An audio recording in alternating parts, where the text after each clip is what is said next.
Next question. The sum of two numbers is 6 times their geometric mean.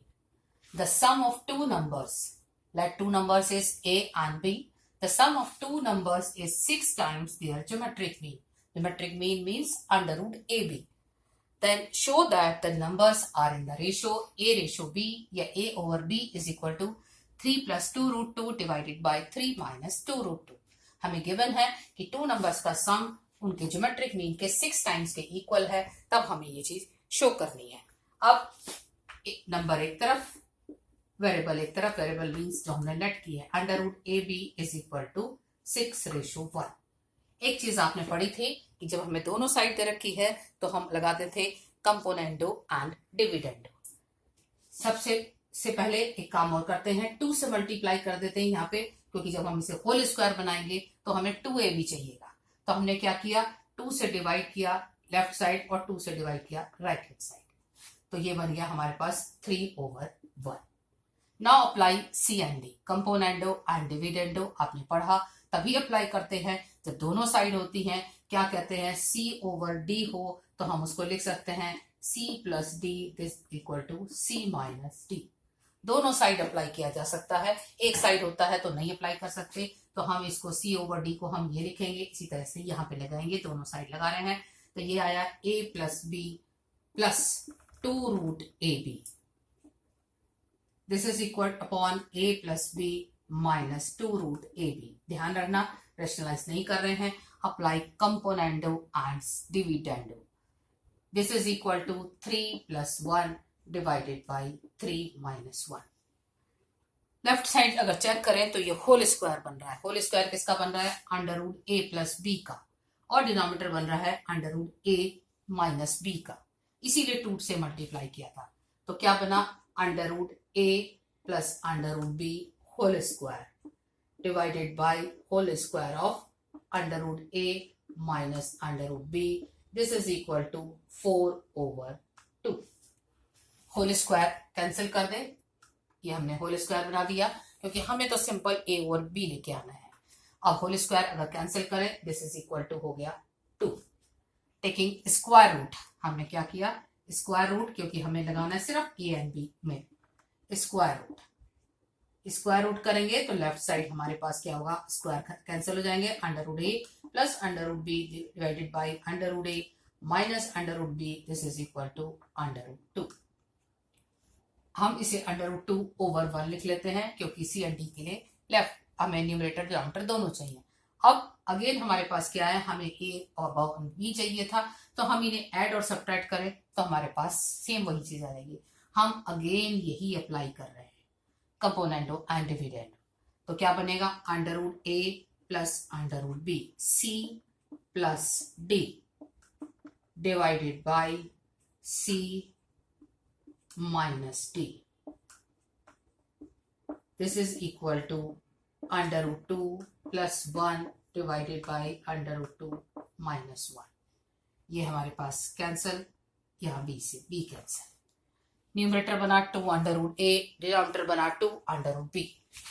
तो numerator को लिखा 2 under root a divided by 2 under root b, this is equal to root 2 plus 1 divided by root 2 minus 1। This cancel, ना squaring both side, squaring तो a by b कितना हो जाएगा, a by b is equal to root 2 plus 1 whole square divided by root 2 minus 1 whole square. तो a by b is equal to 2 plus 1 plus 2 root 2 divided by 2 plus 1 minus 2 root 2। This is equal to 3 plus 2 root 2 divided by 3 minus 2 root 2। In this question we have learned two new things. First is componendo and dividendo, and second is square root of both side। 2 times हमने apply किया C and D. C and D के लिए हमें क्या जरूरी है कि हमारे पास दोनों चीजें होनी चाहिए, लेफ्ट और राइट, और उसके अलावा हमारे पास क्या होना चाहिए कि हमने सी प्लस डी करना है, सी माइनस डी करना है। ये नहीं कि रेशनलाइज नहीं किया है, सी एंड डी लगाया है और सी में डी ऐड करना है और सी में ही डी सब्ट्रैक्ट करना है। ये नहीं कि C प्लस डी करा तो C माइनस डी के बजाय हम D माइनस C कर रहे हैं, ये ख्याल करना। नाउ नेक्स्ट क्वेश्चन इज हमारे पास है question number 30। The number of bacteria in a certain culture double every year. Question statement सम है कि हमारा हर ईयर में जो बैक्टीरिया है कल्चर के अंदर, कोई भी एक मटीरियल है उसके अंदर डबल हो जाता है। हर एक साल के बाद अगर 1 है तो अगले साल 2 होगा, उससे नेक्स्ट ईयर 4 हो गया। तो क्वेश्चन ये है इन द डबल ओरिजिनली 30 हमारे पास जो ओरिजिनली है वो हमारे पास since the number of bacteria in a certain culture double every year, और हमारे पास एट प्रेजेंट उसने लिख रखा है 30 है। present, if there are 30 bacteria present in the culture originally, how many bacteria will be present at the end of second year? इस time का मतलब जब हमने स्टार्ट किया है 0 पे, गलती जो करते हैं वो ख्याल रखना। उसने लिखा है एट प्रेजेंट ओरिजिनली 2 साल के बाद, तो हमारा क्या होगा 1 साल के बाद कितना हुआ, 2 साल के बाद कितना हुआ, ये ख्याल रखना। क्वेश्चन हमारे पास जो दे रखा था, the number of bacteria in a certain culture double every year. If there were 30 bacteria present in the culture originally, how many bacteria will be present at the end of 6 hours? A की value हमारे पास कितनी है 30, क्योंकि at present 30 दे रखी है। A की value हो गई 30 और हो रहा है डबल, इसका मतलब R की वैल्यू हो गई 2। अब उसने क्वेश्चन पूछा है at the end of second hour, hour में कल डबल हो रहा था, सॉरी ईयर नहीं, एवरी आवर था। तो सेकेंड आवर के बाद का मतलब क्या होगा, हमें जो निकालना है वो A3 निकालना है। A3 निकालना है, 0 से स्टार्ट किया, 0 से 1, 1 से 2 से, इसलिए 3 आवर्स के बाद उसने पूछा है 2 आवर्स के बाद क्या होगा। A3 is equal to AR square and this is equal to 30 into 2 का square and this is equal to 120।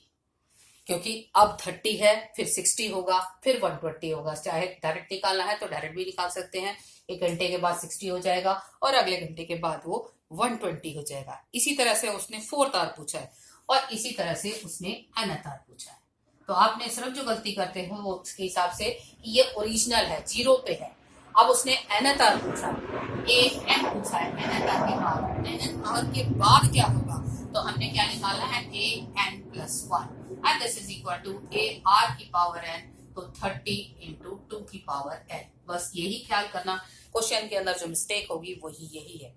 Next question number 31। What will the amount 500 amount to in 10 years? What will rupees 500 amount to in 10 years after a deposit in a bank which pay annual interest 10% compounded annually? 500 rupees वो हमें deposit करता है, first year के बाद उसके 10% उसे interest मिलता है। 10 आवर्स के बाद उसने पूछा है कि 10 आवर्स के बाद कितना अमाउंट होगा, व्हाट विल जो 10th अमाउंट होगा वो हमारा कितना होगा। सम नहीं पूछा उसने टोटल, उसने पूछा what will rupees 500 amount to in 10 years after a deposit in a bank which pay annual interest rate of 10% compounded annually. First year के बाद कितना हुआ 500 इंटू 1 प्लस कंपाउंडेड है, तो इसलिए फॉर्मूला लगाया हमने। फॉर्मूला कौन सा लगाया, कंपाउंड इंटरेस्ट का के अंदर amount is equal to P into 1 plus R over 100 की पावर n लिखें या T लिखें। T means time, P means कितना principal, R means rate of interest. उसने कहा एट प्रेजेंट उसने 500 लगाए, 500 के बाद उस पर जो इंटरेस्ट मिलता है वो 10% है, तो पहले साल के बाद उसका अमाउंट कितना हुआ 500 1 प्लस 10 बाई 100। फिर उसके बाद सेकेंड ईयर, ये हुआ 1 साल के बाद। सेकेंड ईयर के बाद कितना होगा 500, क्योंकि कंपाउंड इंटरेस्ट में इंटरेस्ट पे इंटरेस्ट मिलता है, ये हुआ 2। इसी तरह से चलता गया। अब उसने पूछा है 10 साल के बाद कितना होगा, तो सबसे पहले A की वैल्यू हमें पता है, R की वैल्यू निकाल लेते हैं। A की वैल्यू इसे कैलकुलेट करा, ये 0 से 0 आया, ये कैंसिल हुआ, तो फर्स्ट टर्म जो आई वो हमारे पास आई 500 इंटू 11 बाई 10। सेकेंड टर्म आई 500 11 बाई 10 होल स्क्वायर। इसी तरह से थर्ड टर्म आएगी 500 11 बाई 10 पावर 3। टर्म्स चेक करते गए, A पावर आ गई 3। उसने पूछा है 10 ईयर के बाद कितना अमाउंट उसको बैंक देगा, जब भी डिपॉजिट कर रहा है। तो आफ्टर 10 ईयर्स उसने पूछा, तो amount after 10 years, after 10 years GP series बन रही है। तो हमारा फॉर्मूला आया ए आर की पावर 9। ए की वैल्यू भी पता है, आर की वैल्यू भी पता है। ये आ गई हमारे पास ए की वैल्यू, आर की वैल्यू कितनी है 11/10। ए की वैल्यू फर्स्ट टर्म है 500, 11/10 एंड आर की वैल्यू है 11/10 पावर 9। तो आंसर इज 500 इंटू 11/10 की power 10। Last question of this exercise, question number 32। Question number 32 है, if arithmetic mean and the geometric mean of a roots of a quadratic equation are 8 and 5। Arithmetic mean जो है, दो roots, जो एक equation है, quadratic equation है, अगर उसके रूट्स जो हैं वो हमें दे रखे हैं, roots are a and b, a and b. उसने कहा उसका जो अर्थमेटिक मीन है वो 8 है, ज्योमेट्रिक मीन 5 है, देन फाइंड द इक्वेशन। हमने लेट किया कि जो let's a and b 2 numbers हैं या रूट्स जो हैं वो ए एंड बी हैं।